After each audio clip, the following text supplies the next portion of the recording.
pledge allegiance to the flag of the United States of America and to the republic for which it stands, one nation, under God, indivisible, with liberty and justice for all.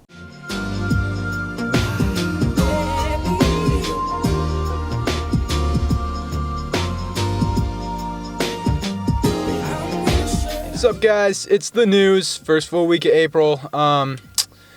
If you don't have a red duck in your truck, then you're out of luck, and that's just what it is. So we're going to be going over sports, weather, the usual stuff.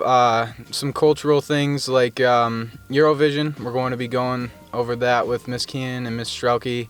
We'll be going over Ramadan as well. And just the Ukraine update, COVID update, regular stuff. We'll try and make it fun this week, and I hope you guys have a fantastic day. I wasn't in the mirror. I was in the seat. So this last week in Ukraine, we've seen a major focus of the war switch from the capital of Kyiv now to eastern Ukraine. So as Russian forces have been withdrawing from Kyiv, we've found a lot of civilians have been executed by the Russian forces, leading President Zelensky to accuse the Russians of genocide, which has triggered additional sanctions. Today, we just saw that more sanctions have been levied against Russian banks, and Vladimir Putin's children have been sanctioned because the American government fears that most of his wealth is being funneled through his children. Hi, I just wanted to share this little booklet with you and to let you know that the last day of spring break, April the 24th, is the Armenian Day of Remembrance, where people remember the genocide that happened to the Armenian people.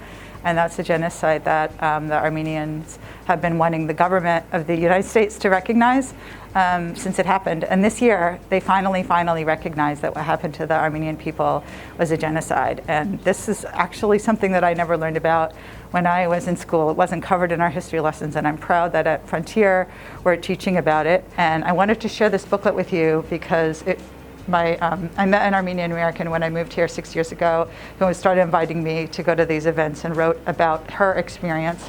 And I had never heard of the Armenian genocide because I wasn't taught about it in my history lessons, but I'm proud that Frontier covers it as part of their curriculum, and I'm proud that we can come together and recognize and support the Armenian Americans now.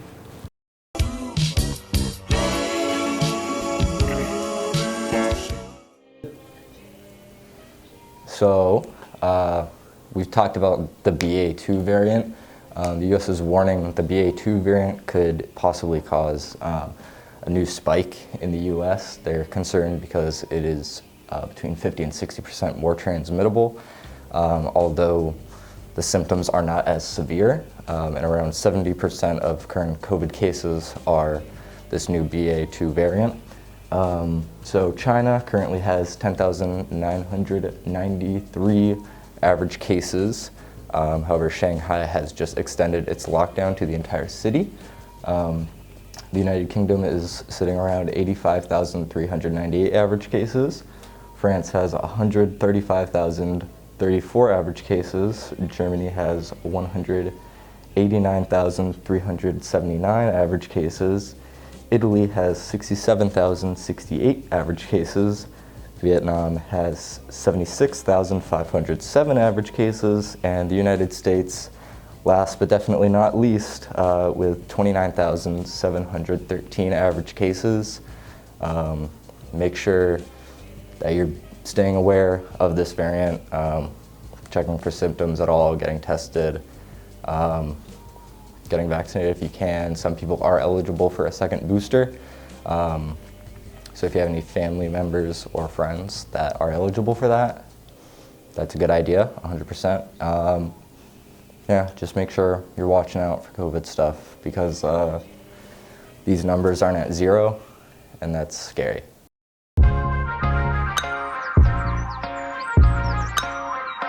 Hey guys, so this is the sports section of the news again. By the time you're seeing this, opening day for Major League Baseball will be gone, even though it's technically today, Thursday. But by the time you'll be seeing this, hopefully the all the opening day games have been done, and Red Sox unfortunately got postponed. They were supposed to be today at 1 o'clock, which would have been fun, but against the rival Yankees. But we'll see that by the time you see this, it'll be tomorrow, or excuse me, it'll be Friday. For local stuff, baseball got a good win against Wacona. I think it was 11-6. That was on Monday. Volleyball. Yeah, so they beat Duggan Academy in a clean sweep on Monday as well. They got a game Thursday. We'll see what happens there, but let's hope for the best. First home game, and shout out, happy birthday, Peyton Sledesky. Yeah, make sure to catch some softball games as well. Hi, I'm Emma, and I'm here with Isabel. So, what sport do you play? I'm a track captain, girls track. How's this season going? Season's going well. We just had our first meet on Friday. Went well. We won against Pioneer. Girls are coming out. They're running fast. We're throwing hard, jumping high. Do you have any goals for this season? We're hoping to make it into divisionals, have some girls make it. This year we have our meet of champions instead of like Western Mass into Central West, so we're hoping to have some girls make it there as well. Just have a good season, have fun. My name's Isabel, and I'm here with... I'm Emma. I'm the tennis captain. So you play tennis. What's the season looking like this year? This season's looking good. We have a really tough roster this year for matches. We have our first match today. It's against Palmer away. And yeah, I think our main goal this season is just to have fun like always. And it's a really good team. We have a lot of good girls on it.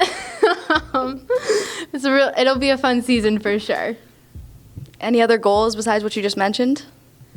I think one goal that we should keep in mind as this season progresses is to make it to Western Mass, because normally we are a combined team of boys and girls, so this first year is just girls, so we can get entered to the girls tournament for Western Mass, so we're hoping to get into Western Mass this year. Thanks for talking.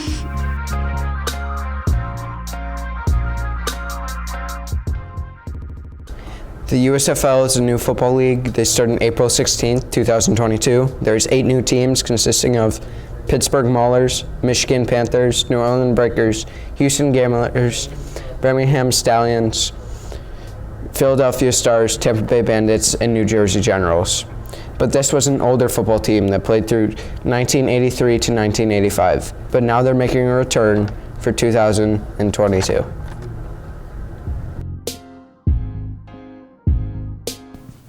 Good morning. This is weather. Question, what's outside today? Well, I'll tell you. Today is Friday. Scattered showers are outside, which is not that much fun. And it's going to be a high of 64 and a low of 40.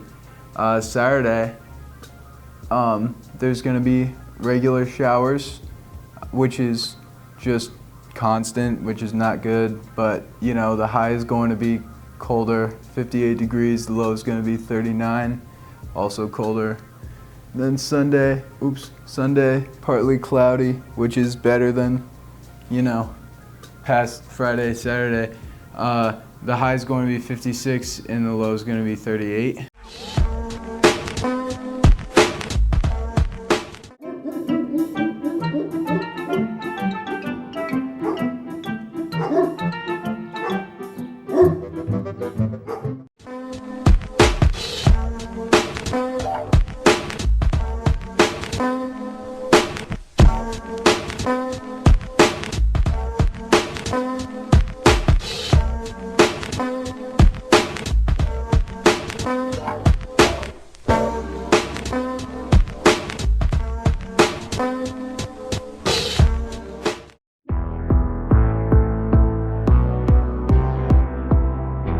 I'm Amir, and I'm here with Mr. Dodonna. What are you going to be doing for spring break? So my spring break's going to be kind of low-key and not really too exciting. I'm probably going to do some work around the gardens in my house, but I will be here for a day or two rehearsing The Seagull, which is the next play we're performing, all right? And I'm Mr. Dodonna, and I'm asking Amir, what are you doing for spring break? Sleep and eat. Awesome. I am going to Lake Tahoe to catch the end of the ski season. I'm here with the Nicos, and I'm going to be asking them what they're doing for April break. Who wants to go first? Nico? Sure. Sure. All right. No, you can go. No, Nico, you can go. Okay. I'm going to be sleeping. I'll probably sleep as well. Maybe some eating.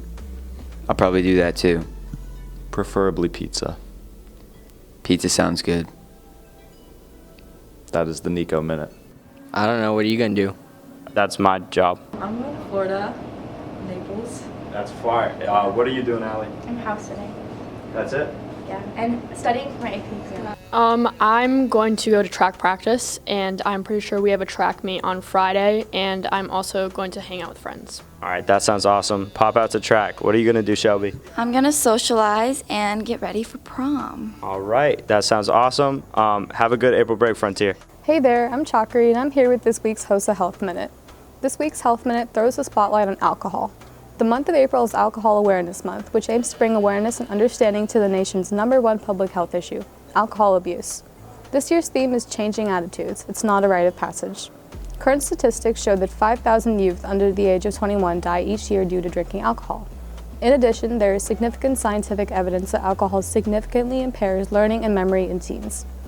In the short term, alcohol inhibits the ability to make good decisions and greatly increases the risk of injury. Also, a person may be more likely to engage in unsafe behavior, including drinking and driving, unsafe sexual behavior, and aggressive or violent behavior. In the long term, drinking during the teen years could interfere with normal brain development and change the brains in ways that have negative effects on information processing and learning, and increase the risk of developing alcohol use disorder later in life. Alcohol is never an effective way to cope with stress or anxiety. If you think you or someone you know may have an issue with alcohol, help is available and it's okay to reach out for support. Contact SAMHSA's National Helpline at 1-800-662-HELP 4357. It's a confidential, free, 24-hour-a-day, 365-day-a-year information service in English and Spanish for individuals and family members facing mental and/or substance use disorders. This service provides referrals to local treatment facilities, support groups, and community-based organizations. And that's a wrap on this week's HOSA Health Minute. A quick reminder that Muslim students and staff and many Muslims around the world will be celebrating Ramadan. Ramadan is observed starting this Saturday, April 2nd through May 2nd. Aspects of Ramadan include daily fasting from sunrise to sunset and special evening prayers. Just like in other religions, there's a spectrum of observance from very strict to very casual, so practices may vary. And just a reminder to respect all religious practices, and happy Ramadan. Pivotal to the study of the African American experience in this country is the study of African American cinema. A lot of times we start with the great Spike Lee, or you may start with Robert Townsend, but you should start at the beginning. But the first African American to create a feature film was a Chicagoan by the name of Oscar Micheaux. He was a Pullman porter who raised enough money to independently create 44 films, and he wrote 7 books. Sadly, a lot of his films have been lost to time, but his impact on cinema has not. So the next time you're studying the influence that African Americans have had on cinema, make sure you start at the beginning with Oscar Micheaux.